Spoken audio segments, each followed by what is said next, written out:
අද අපි බලමු නිකම් පලිබෝධනාශක වර්ග ටිකක් මේ පලිබෝධනාශකයක් ගන්නකොට බලන්න ඕන දේවල් මොනවද, සැලකිලිමත් වෙන්න ඕන දේවල් මොනවද වගේ කියන ඒවා සහ මේ ඒ පලිබෝධනාශක ගහනකොට මේ ඒව ගහන්න ඕන ලෙඩ රෝග මොනවද සහ ඒවා ඇක්ටිව් වෙන සත්තු මොනවද, මොන සත්තුන්ට දේවා ආන්සර් කරන්න කියන එක. මුලින්ම කිව්වොතින් මේ ඔයාලා දැකලා ඇති කෙමිකල් එකක් ගන්න යද්දි මෙන්න මේ යට මේ තියෙන මේක මේ කොළ පාට තීරුවක් තියෙන්නේ. ඒ වගේ සමහරක් ඒවා මේකේ නිල් පාට තියෙනවා. එතකොට මේ වෙයි කහ පාට වගේ තියෙනවා. ඕකේ අපි මුලින්ම බලමු මෙන්න මේ යට තියෙන කොළ පාට තීරුවෙන් මොකද්ද කියන්නේ කියලා. කොළ පාට තීරුවෙන් කියන්නේ මේ අවම අනතුරුදායකයි කියලා. ඒ කියන්නේ අනතුරුදායක බව අවමයි. දැන් උදාහරණයක් විදිහට ගත්තොත් මෙන්න මේ වගේ මේ මීයොන්ට දාන බේත්, එතකොට අර බේගෝන් වර්ග, මෝටින් වර්ග, හිට් වර්ග වගේ ඒවා මේ ඔයාලා දැකලා ඇති ගොඩක්ම මේ ෆුඩ් සිටි වල වගේත් විකුණන්න තියෙනවා. ඒවයි සැර ගොඩක්ම අඩුයි. කියන්නේ මිනිස්සෙට සැර අඩුයි සහ මේ ඒ සතාට සැර වැඩි ඒක. එතකොට ඊට පස්සේ බැලුවොත් කොළ පාට එකකින් උඩ තියෙන්නේ මෙන්න මේ නිල් පාට වර්ණයේ තියෙන පලිබෝධනාශක. ඒවා සාමාන්‍යයෙන් අවදානමක් තියෙනවා. ඒ කියන්නේ ඒකේ යම්කිසි සැරක් තියෙනවා. එතකොට ඒක කොළ පාට තීරුව තියෙන ඒවට වඩා සැර වැඩි. ඊට පස්සේ එතනින් එහා ගත්තොත් කහ පාට මෙන්න මේ වගේ ඒවා. කහ පාට තීරුව තියෙන ඒවා මේ ඊට වඩා සැර වැඩි. ඒක ටිකක් හානිදායකයි නිල් පාටකට වඩා. එතකොට මේ කහ පාට එකට පස්සෙත් එකක් තියෙනවා මේ රතු පාට. ඒව නම් ඇත්තටම වෙළඳ පොලේ නෑ මේ විකුණන්න මේ.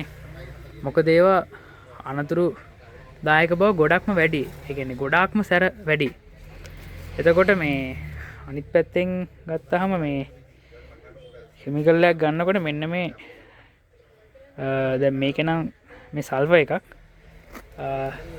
ඒ වගේ දැන් මේක ගත්තොත් මේක මේ ග්ලයිෆොසේට් එකක්, මේ තනකොළ මැරෙන්න ගහන එකක්. මෙහෙම බලා ගන්න පුළුවන් මේ වල්නාශක කියලා ගහලා තියෙනවා. ඊට පස්සේ කෘමිනාශකයක්, මේක දිලීරනාශකයක්. මේ දිලීරනාශක මෛත්‍රනාශක කියලා මෙතන ගහලා තියෙනවා. ඊට පස්සේ මෙන්න මේ ඇක්ටාර වගේ එකක් ගත්තාම තයිමෙක්සාම් ඒකේ කෘමිනාශක කියලා ගහලා තියෙනවා. මේව මේ එක එක ඒවට ගහන්නේ.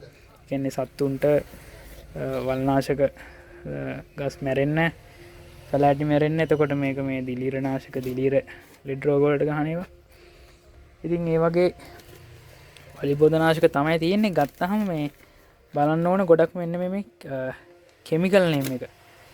දැන් මේ ඇක්ටාර එක ගත්තාම තයිමෙක්සාම් කියන එක. ඊට පස්සේ මේවා M60 කියන එක. දැන් මේවා ග්ලයිෆොසේට් කියන මෙන්න මේ යට තියෙන මෙන්න මේ කෙමිකල් නේම් එකෙන් තමයි බලන්න ඕන. මේක ගත්තොත් මේ BPMC ගත්තොත් ෆොනොබිගෝ කාප් කියන එක. ඒ වගේ මේ ඒ කෙමිකල් නේම් එකෙන් තමයි ගොඩක් ඒවා බලන්න. දැන් මේක ගත්තොත් මේ කැප්ටාන් කියන ඒ කෙමිකල් එක තමයි මෙන්න මේ යට තියෙන. කෙමිකල් නේම් එක තමයි ඉතින් බලන්න ඕන මේ.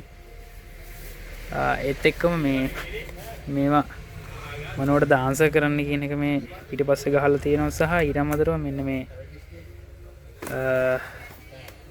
මේවයි ගහලා තියෙන මෙන්න ඊට පස්සේ මිල සහ නිෂ්පාදිත දිනය සහ ඊට පස්සේ ගොඩක් කෙමිකල්ස් වල මෙන්න මේ ප්‍රශ්නේ මේ ගොඩක් දෙනෙක් පටලවා ගන්නවා. මෙතන මෙන්න මේ නිෂ්පාදිත දිනය තියෙනවා. ඊට පස්සේ මේ කල්ලිකුත් තුන ඩේට් එකක් මෙතන සඳහන් වෙන්නේ නැහැ. ගොඩක් ඒවයි නිෂ්පාදිත දිනේ ඉඳන් සක්‍රිය කාලය අවුරුදු 2යි. එතකොට 2025 ඉඳන් 26 27 පස්වෙනි මාසේ තමයි ඒක එක්ස්පයර් වෙන්නේ. එතකොට මෙන්න මේ තව දෙයක් කියන්න ඕනේ. මෙන්න මේ යට තියෙන්නේ මේ නැවත ඇසුරුම් කළ දිනය නිෂ්පාදනය කළා මේ පැකින් කරපු ඩේට් එක.